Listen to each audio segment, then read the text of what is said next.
Hello. Then, now, Countdown to the queens. Episode number 500. forever. Looks like hell froze over.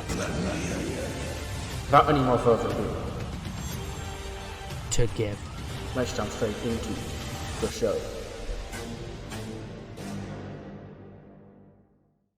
Hello, welcome to episode number, I think it's 188 of the TEW9 Challenge Run.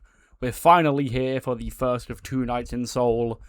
It's King of the Ring 2025 in the KPS Dome, which I have imported into the game. It's currently in Kyushu, which is West Japan. So technically we're in Japan because Korea is not a region in the game. But you know we're not. We're in Seoul, of course. Yeah. So I've got a pretty stacked show, including the Raw and SmackDown King of the Ring finals. John Cena faces Gunther in our opening match. Okada and Randy Orton for the first time ever in SmackDown's final, the grand final later on in the night. 3 World Championship matches, Sami Zayn against Xavier Woods. Chad Gable, Seth Rollins and Cody Rhodes, and Aleister Black and Solo Sikoa. And then we've got a US title match, Obafemi against Jorge Santana. We've got Kevin Owens defending the TV title, hardcore title against RVD. We've got Roman Reigns clashing with All Ego Ethan Page. And we've got... what's the other match? The Cruiserweight Championship. Javon Evans against Donnie Gargano. Yeah. So without any more further ado, let's jump straight into the show. 84 raid pre-show tag match. The World Tag Team Championships are on the line. Carmelo Hayes and Trick Williams defend the championships against the Undisputed Era's Kyle O'Reilly and Roderick Strong. Yeah, obviously Trick and Melo do retain. Nothing but net dropped on Roderick Strong to make defense number 2 of the World Tag Team Championships in 1503. 79 for Trick, 93 for Melo, 62 for Roddy, 96 for Kyle O'Reilly. Yeah, Roddy is obviously working with a back, I think it's back pain. So yeah, his rating is a little bit lower. But yes, Carmelo Hayes and Trick Williams, the first Nexus men. All of the Nexus members are here tonight.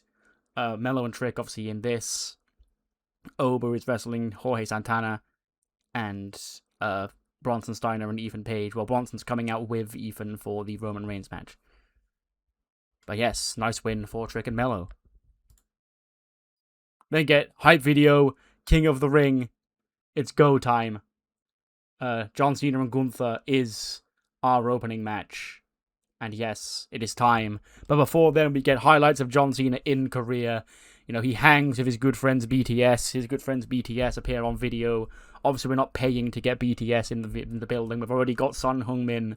We can't afford BTS too. But John Cena is friends with, or is friendly with BTS. So I figured it would be a waste to not at least put them on camera, even in a video package. And John Cena, the hero of the Koreans, with BTS powering him up, goes in a battle against the Ring General Gunther in the Raw King of the Ring final. 91 for a John Cena match. That's great, because, you know, I did get the stamina note, even though it's only goes 17 minutes. I did get the stamina note saying, you know, John, you sure you want John Cena to do this? He's quite old. But yes, Gunther and John Cena. Gunther gets a 98, John Cena gets a 77. And Cena's fighting from underneath. You know, again, I hate to be that guy, but we've seen this match. We know how this goes. And I think the match they had in real life, you know, even though this isn't John Cena's last match, but effectively every big match on this tour should be treated as such. Like, it's the last chance for the people of Seoul to see John Cena hit his greatest hits. So, yeah.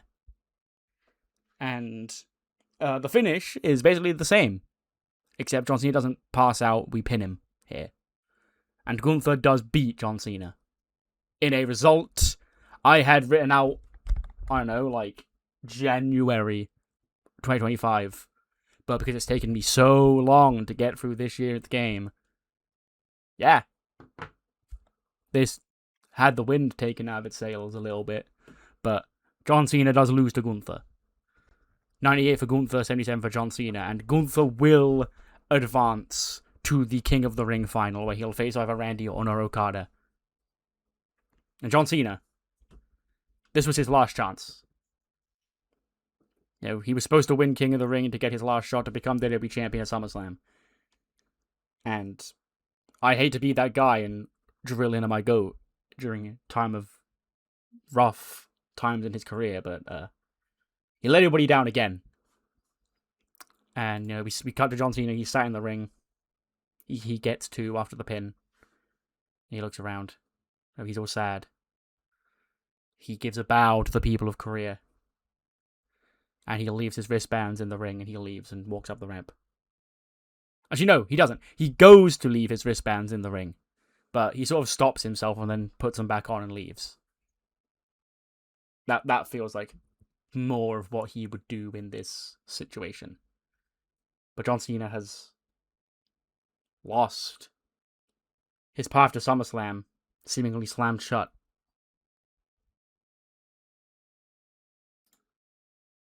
Not an E-rated match. Yeah, Randy, you know, I gave shit for John Cena, but Randy, low-key at the minute, is... I don't think he's as washed as John Cena in the game. I think he's just not as popular because he's sort of been doing, like, upper mid-card tag stuff recently. But yes. Okada and Randy, for the first time ever, a dream match to many. You know, back in the day, people used to say that, you know, Randy and Okada, they had the two best drop kicks in the business. And they compared Okada to Randy. If Tanahashi was John Cena, then Okada was Randy. Go 1741, and, you know, as good as they both are, this match could either be, like, special or boring as shit. And I like to imagine it's the former, but in the end, Randy had to get the upper hand on Okada. And then he hits an RKO, Kazu kicks out. And Randy, he starts hearing those voices, you know. Pat McAfee is in his head again, and he starts hearing he doesn't. There's no Pat McAfee involved in this fucking shit. But he starts hearing those voices, and he backs into the corner. He goes to punt Okada. He's, like, getting ready for the punt. But as he gets ready to run off, we notice somebody at ringside. Ilya Dragunov appears at ringside. And he's ready to, like, try and take the fight to Randy. He's hopped the barricade. Security's like, hey, fuck off. You're not supposed to be here. And Randy gets distracted looking at Ilya. Ilya obviously wants to fight him. And then, you know, he turns his attention back to Kazu. Kazu drops him with a big drop kick. Rainmaker pose. Randy's nailed with the Rainmaker. And Okada pins Randy Orton to advance to the SmackDown, well, to the King of the Ring final, where he will face Gunther. You know, Gunther wanted Okada when Okada came, but then Okada went to SmackDown. So he claimed that Okada had fleed him. But you can only do so much running, it seems. And, yeah. 99 for Okada, 78 for Randy. Part of the good part about this technically being in Japan in-game is that Okada's a fucking god out here. And I genuinely, I'm going to say this now and then get disappointed when it doesn't happen, think Gunther and Okada could get 100. So we'll see. But yes, our King of the Ring final is Gunther versus Kazuchika Okada. My favourite thing about how I set up this King of the Ring bracket is that, like, you could see two very obvious clear finals. Like, you could, obviously, if Gunther got through, you'd be like, oh, Okada's going to get through. But then if John Cena got through, you'd go, oh, Randy's getting through. Like, I could have run Cena and Okada again. But I feel like the way I set it up, like, if I was watching this, I'd go, well, yeah, it's either Gunther and Okada or Cena and Randy. And then in that regard, it sort of made any result plausible. You know, if I do say so myself, obviously I know that wasn't true because I know what the result was. But if I wasn't me and I was watching, it's my thought process. After the match, Ilya attempts to get his hands on Randy Orton. He fights through the security. We're not doing a pull-apart brawl. We're not Paul Levesque. And Ilya, he's unhinged. He does get through. I guess his concussion has worn off. And he nails an H-bomb on Randy Orton as he's trying to get to his feet. Like, I imagine the spot is, you know, Randy's starting to, like, he's, like, starting to try and, like, sit up. Like, after getting hit up with the Rainmaker. Then, like, as he's in that seated position, Ilya flies in and just twats him back down with a H-bomb. And then, you know, security do get Ilya away. Then cut backstage. Apparently we got held back because neither of these two are speaking. I feel like John Cena knows Korean. I know he knows Mandarin. I feel like my goat does shit like that, where he he just will learn random languages for no reason. So I feel like he could speak some Korean. But anyway, it doesn't matter. It's a pre-tape segment. John Cena is going to leave when Bobby Roode approaches him. He goes, John, John, what was that out there? What are you doing? He goes, Bobby, I appreciate you and everything you've done here on Monday Night Raw this year, keeping me around for the John Cena retirement tour on your show. But I'm done. It was a pipe dream. It was always a dream for me to have this send-off year. And I'm done. I can't keep disappointing myself. I can't keep disappointing other people. But goes, John, what are you saying? He goes, where is Raw? Monday night, Bobby? Bobby goes, Toronto. Why? And John Cena says, let the people of Toronto know. Monday night, John Cena's last Raw. And then John Cena walks out and leaves. We watch my goat walk out into the dark sunset in Seoul. But John Cena threatening to retire on Monday night.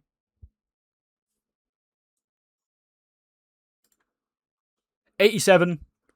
We'll take that. Obafemi and Jorge Santana. Wild brawl. Not really sure what else to say here other than Santana and Obafemi have a match. It would be great. Santana would, being a plucky babyface underdog against Obafemi is like a really good role for him. And the game obviously agrees because he gets an 87. But in the end, Oba, with the fall from grace, puts Jorge down to make defense number 7 of the US title. 87 for Obafemi, 73 for Jorge. And Obafemi stands tall, holding his US title up high. Jorge Santana was visibly angry after Obafemi almost injured him with a botched move. I don't know, skill issue. We then cut to ads. Or whatever, cut away. And we come back, we got a shot of the Seoul sideline. And we see South Korean football legend Son Heung-min at ringside. If he can bring the Europa League trophy with him, he can. But I feel like he was either leaving or had already left Tottenham at this point. So there's no point. But he's there. Korea gives him a big pop. Son Heung-min is in the house. That's when Christian interrupts. He goes, whoa, pause. This show cannot continue this way. Seoul, shut your mouths while I'm conducting business.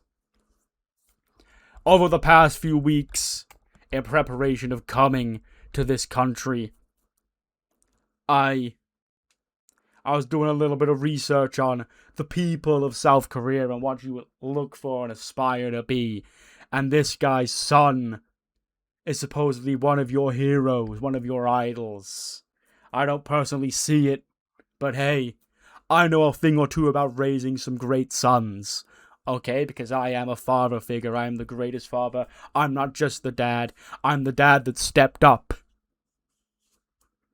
And son, I hear there's some big changes coming to your career soon. I want to let you know firsthand, Christian, I'm more than willing to be working with you. And he offers his hand at the son. Son slaps him. Big pop. And Christian gets angry. He tries to antagonize Son Heung-min, football legend, Premier League megastar. He shoves him back, and Son hops the barricade, and the crowd, the security tries to hold Son back.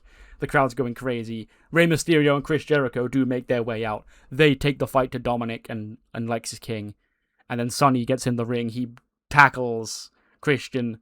He evens the odds for the baby faces, and Christian's on his feet. He gets fucking kicked in the balls by Son, and then Ray drop kicks him against the ropes, and he riles the crowd up. He's gonna go for a 619 when Jericho puts his arms out and stops Ray mid 619, and Ray looks at Chris what the fuck, and then Jericho looks across at Dominic, and he just points at Dominic, and Ray looks across at Dominic as well. Dominic sort of looks confused, and then Jericho gestures at Christian on the ropes to say, you can fucking kick him instead of Ray. Crowd gets this, they're going, yes, kick him. They want Dominic Mysterio to 619 Christian. Dominic does bounce off the back rope. He goes to run towards Christian, and then Christian scurries out from underneath the bottom rope to the outside to safety. He looks up in disgust that Dominic was even considering that, And he like scolds Dominic, goes, come on, get your ass out here now. Don't listen to these people or then listen to me. I'm your dad. Okay, I'm the only person who ever treated you like a real son. And Dominic looks back at Christian and Ray looks around at the people. They're trying, no. And then Dominic does slide onto the bottom rope and reluctantly leave with Christian. So yeah, we're not booking Son in a match. You know, I've slated WWE in real life too much for that to book fucking Son Heung-min in a wrestling match. It's just the angle to pop the Korean crowd. And myself, because his name is Son and Christian is here. But yes, we need to use celebrities to try and get over other people. You know, novel concept, I know. But it's mid-card angles. B, he's not going to wrestle a match. And C, we used it to further the Dominic angle to try and get Dominic over. You know, this is what celebrity involvement in wrestling should be all about. Cough, cough. 73, yeah, RVD is like uber cooked. So IRL RVD recently just said, he was like, oh, I don't want to know when I've had my last match, when I'm having it. I'm telling you now, Rob, you probably had your last match. So yeah. But I needed an ECW guy, or like someone basically to fill in here. I didn't want him to beat any of the other guys because they're also in the tournament. So I just dusted off RVD and went, here you go, beat him. Kevin Owens does retain the hardcore title and technically the television championship because he's still carrying that around. 76 for Kevin Owens, 38 for RVD. And yeah, Big Kev continues on his epic run as the People's Champion. I know, he's washed. I'm sorry, Mickey. 80 rated match. Huh. I expected a little bit better than that, but I guess Javon isn't over in Japan. So yeah, Johnny Gargano, Javon Evans, Cruiserweight Championship on the main card. This is the first of a couple of main. I know for a fact that the Cruiserweight Championship is going to be on the main card of SummerSlam as well. So yeah, you know, part of the belt, having the belt on Gargano and having Gargano, you know, tied at the hip with one of the top 5 most important people in the company at the right now, is that the Cruiserweight Championship will get pay-per-view spots. But of course, Gargano is cursed, and because of that curse, you know, we see Johnny. I imagine the finish comes. He's got Javon Evans ready. He goes for that one final beat DDT. But then as he leaps up off the rope, he sort of slips down and face plants on the rope and like falls on his ass. You know, if there's one person that I feel like is goofy enough as a heel to make this shit work, it's Gargano. Like, because he's Johnny Gargano, but he also can not take himself seriously at times. So yeah. So he can go for that spot, he bounces off the rope and he falls on his ass and he's getting all concerned. Then he goes for the super kick. Javon ducks. He hits the big enziguri on him. He gets all fired up. He nails the OG cutter. And Javon Evans pins Johnny Gargano to win the Cruiserweight Championship. 70 for Javon Evans, 82 for Johnny Gargano. Big moment here in Seoul.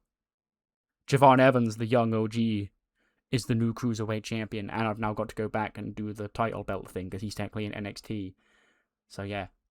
But Javon Evans defeats the cursed Johnny Gargano here tonight to win the Cruiserweight Championship. After the match, you know, we see Johnny Gargano looking around. You know, he's pissed off. And like, he goes to leave. And he sort of stops himself on the ropes. And his eyes like widen really hard. And he goes, oh my god, no. No! And he rushes to the back in a hurry. Like he's got something he's important he needs to go and tell people.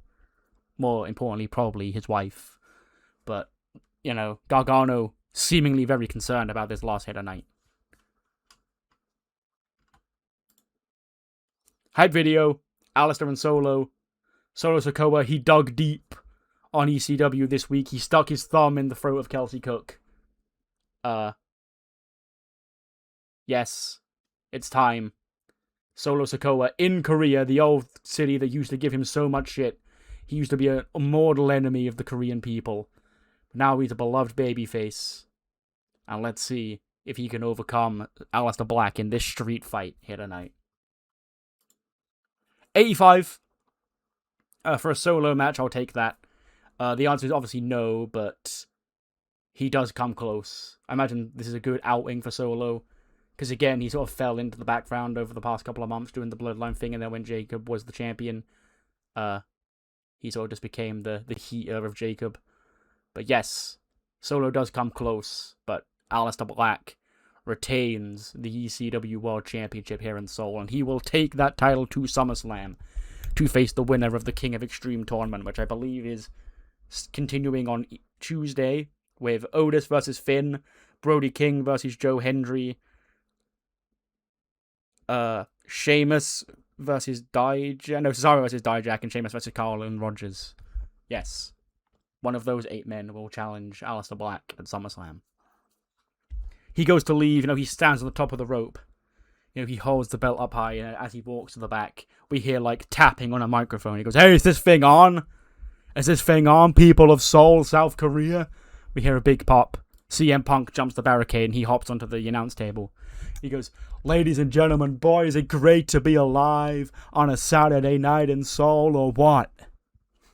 Now, I have some things I need to say to the people of Seoul. I'm so sorry, everybody back there, if this isn't on your little run sheet and this is going to eat into your time. Well, maybe you should run a tighter-knit operation. This wouldn't have to happen." John Cena last year announced his retirement tour for the year 2025, and the first thing a lot of people wondered is when was John Cena gonna get his next match with CM Punk? Well, that match, people of Seoul, I hate to tell you, should have happened, could have happened tonight. I should have already been out there. Me and John should have already had that match. But we didn't. And do you know why we didn't? Because this place, top to bottom, no matter who is in charge, is corrupt. I tried to tell everybody this, but now you're all starting to realize maybe old CM Punk was right. These Nexus kids, half of them I groomed to the top myself, half of them are doing it in spite of me, and they're trying to hold me back, but I'm not going to be held back, because as long as there's air in my lungs, I'm going to come out and do and say whatever I please. So these kids that want to take every opportunity to try and take me out, that's fine. I'll shake that all off. But then there's Shawn Michaels, a guy who only got his job helping these kids in NXT because his best friend runs the place, thinks he can come out here and disrespect me, take charge of these kids' careers and lead them down a wrong path after saying I was doing so, and screwing me out of a match these people want to see. It's 2025, Sean. You retired 15 years ago, and you should have stayed your ass at home instead of getting involved in business that don't concern you.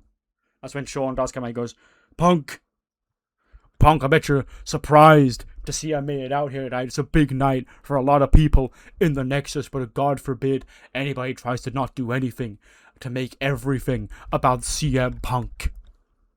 You know, Punk, you and I, we never really had that match at the height of our careers now, did we? You know, I retired just as you were hitting the top of your game, and I know that you broke into this industry wanting to wrestle the Heartbreak Kid, the showstopper, because who didn't? But Punk, I may have friends in high places, but that's not why I got the job that I've got. I got the job that I got by being the Heartbreak Kid, by being a WWE Hall of Famer, being one of the greatest of all time, being an inspiration to the young generation, something that you wish you were, but you ain't half as good as me. Punk goes, that's funny, Sean, you're just funny, because half of the people in your group look up to me more than they do you. So, I say, if we never had this fight in our careers, but you want to keep getting involved in my career, eventually, we're going to end up throwing hands. So how do we do this right here, right now in Seoul? And Sean goes, Punk kid, listen, there's nothing I'd love more than to put my boot under your jaw once again and maybe this time get you to have it wired shut. But I'm retired.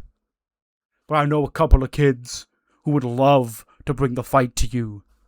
Out comes Ethan Page and Bronson Steiner. And they, get into they come out to the ring. They stand on the apron. Ethan Page takes the mic off Sean. And he goes, well, people of Seoul, South Korea, I must apologize too. Because unlike CM Punk living in delusional fantasy land who thinks he could have beaten Gunther regardless of Shawn's involvement, I have to actually apologize for a match that we were expecting here tonight that isn't going to take place. And that's myself against Roman Reigns. Because ever since Roman Reigns made his return to WWE, he's been in hiding because he's scared of the whooping I'm going to put on him tonight. But that's fine. If he's not going to show up, me and Bronson will have to do it to CM Punk instead. Punk, he's got his hands taped, he's ready for the fight. Roman Reigns' music then does hit. He aura farms his way out. And, yeah, he gets into the ring. And we do get the match. Ethan Page, Roman Reigns, coming up next. 80, sure, whatever. I'll take it. It's Ethan Page versus Ruca. There's always a match like this. It's always King of the Ring as well. Like, I put some fucked shit on pay-per-view. Because I know this is the pay-per-view I did Bray Wyatt versus Bobby Fish 2 years ago. I can't remember what was on King of the Ring last year that was like that, but because it's like close to SummerSlam, like I always just put some fucked match on pay-per-view, and Ethan Page versus Roman Reigns is that match. Obviously Roman wins, but yes, Bronson Steiner is at ringside, and as Roman does the ooh-ah and he spears Ethan Page, he pins him and he just stares a hole through Bronson Steiner as he pins Ethan Page, and then after the match, Roman Reigns stands tall, Bronson Steiner gets into the ring. Him and Roman Reigns go face to face. They're about to get into a fight. Heyman sort of gets in the middle of them, holding Roman up. He goes, no, my tribal chief, no, my tribal chief. Save it, my tribal chief, you've done all you need to do. You've done all you need to do. And then Bronson Steiner's mouthing off at Roman. And Roman does leave. Heyman gets Roman Reigns away from what he calls danger. But Roman clearly wanted this fight. Hype video. Gunther and Kazu. One of these men will be the king of the ring. Who's it going to be? Will it be a 100? We'll have to find out. It'll be a fucking 99. God damn it. Okada got a 99, Gunther got a 98, 99 wrestling rating, 96 crowd rating, and 99 overall rating. This pay-per-view is fucking class, by the way, I just want to point out. It's Okada and Gunther. I'm going to say I don't need to explain it, but also at the same time, I don't know if you could even imagine it. And it goes 28 minutes. I was going to do the thing where, the time limit only existed for the non-final matches and have this go 40, but I didn't. But yes. Gunther and Kazu, one of these men will go to SummerSlam. Will it be the Intercontinental Champion? Or will it be Gunther? And in 27:47, I believe for the first time in his WWE career, Big Kazu has been slain. Gunther pins Okada with the Golden Bomb in 27:47 to win the King of the Ring. The Ring General, the man who calls himself the greatest professional wrestler in the world, wins the King of the Ring, the tournament with a name that, is his. And Okada does not add another tournament victory to the resume of the greatest tournament professional wrestler in all time. Welcome to the big leagues, kid. Haha. But Gunther, he stands tall. He has the crown. He hoists the crown into the air. But he doesn't put it on his head because he's Gunther. But yes, he hoists the crown up in the air. Gunther is the King of the Ring, and he will be in a World Championship match at SummerSlam in 3 weeks' time. Speaking of World Championships, Sami Zayn, Xavier Woods. They've got a lot of beef. Xavier Woods coming out here with Kofi and Big E tonight to show the world what a real winner can do. 87. I'll take that. Yeah, Sami Zayn wins. The King of the Ring winner Xavier Woods last year on this very show won the King of the Ring. This year he comes up short in a World Championship match. I says the finish is a haluva kick. I'm not going to do that. I've just thought of a better finish on the fly. Sami has him in the Koji clutch and Big E throws in the towel, this time intentionally. Because if you remember, back when he lost the belt at Saturday Night's Main Event last December, Lashley had him in the Hurt Lock and Big E threw in the towel to save Woods. But this time, he just does it to fuck him over. 84 for Sammy, 79 for Xavier Woods. You know, Woods is obviously fucking furious at Big E, but Big E and Kofi have already left by the time he regains consciousness, even though he wasn't unconscious because he didn't tap. But they're gone. Xavier Woods, he storms to the back to chase them. Sami Zayn, still the World Heavyweight Champion. He picks up another big win here tonight. And the Sami man, he's on his road to SummerSlam. You know, the crowd loves him. You know, imagine giving this guy go-away heat. Imagine how incompetent of a booker you'd have to be for that.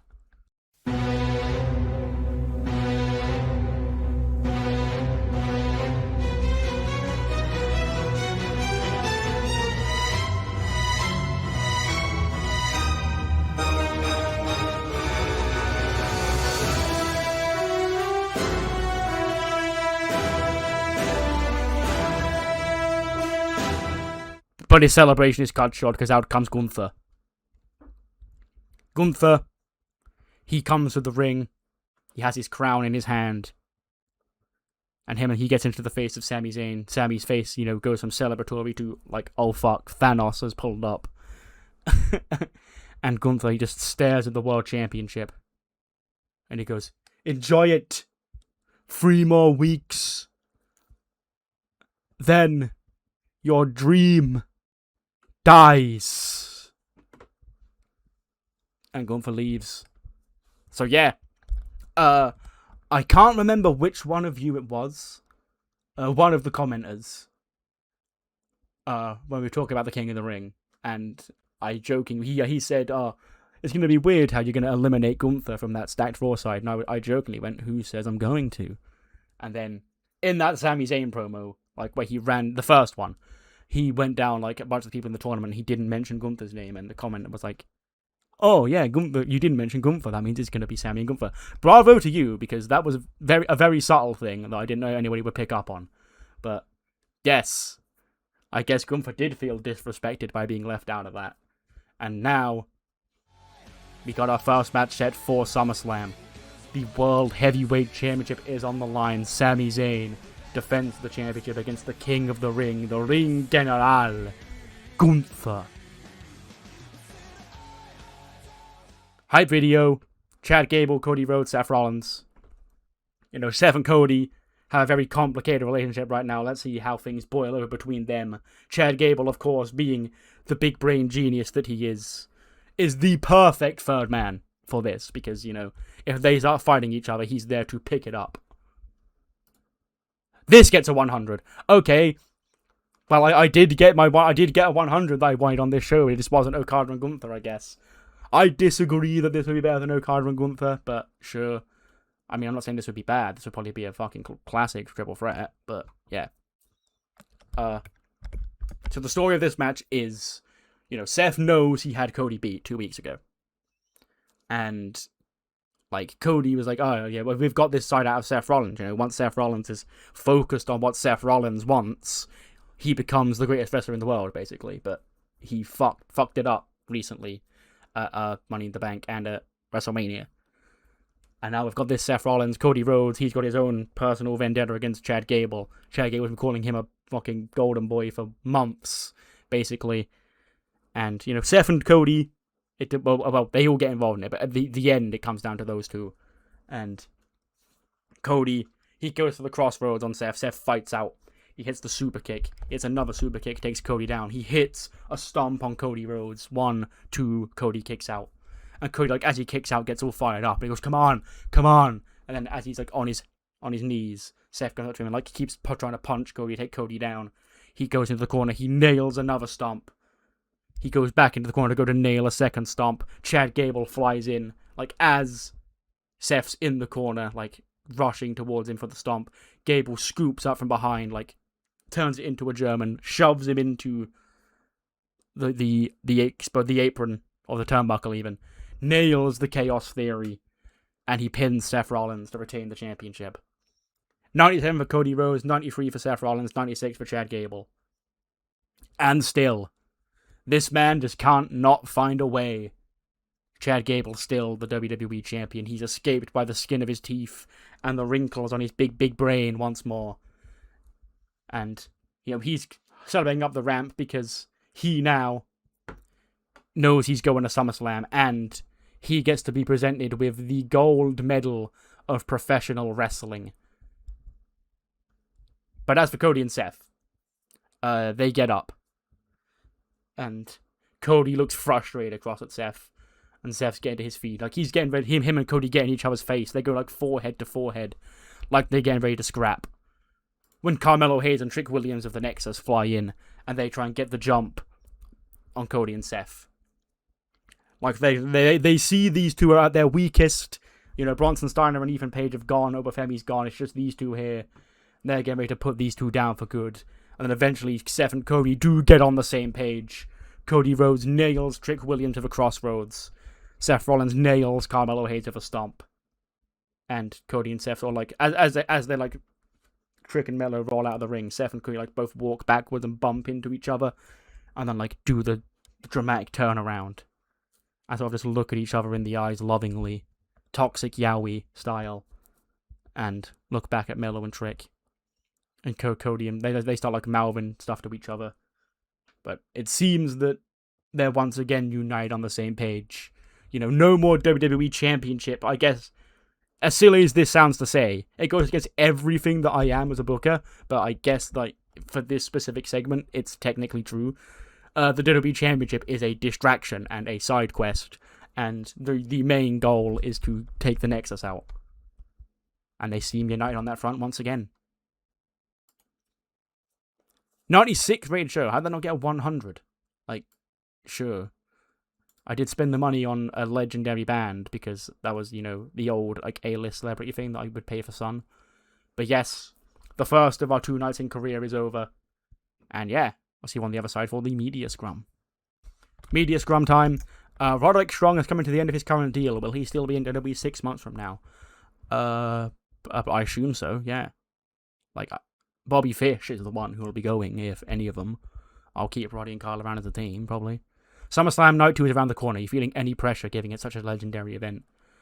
I'm telling you right now, specifically SummerSlam Night 2, this says. We're going to make some legendary memories. See, recently, Kelsey Cook is sporting a new ripped look. Well, she's in the hospital. She had a big Samoan thumb in her throat. But it's a good sign, yeah. Rob Van Dam had a rough night. His Inc. says you can hold him back a little bit. That was probably his last match.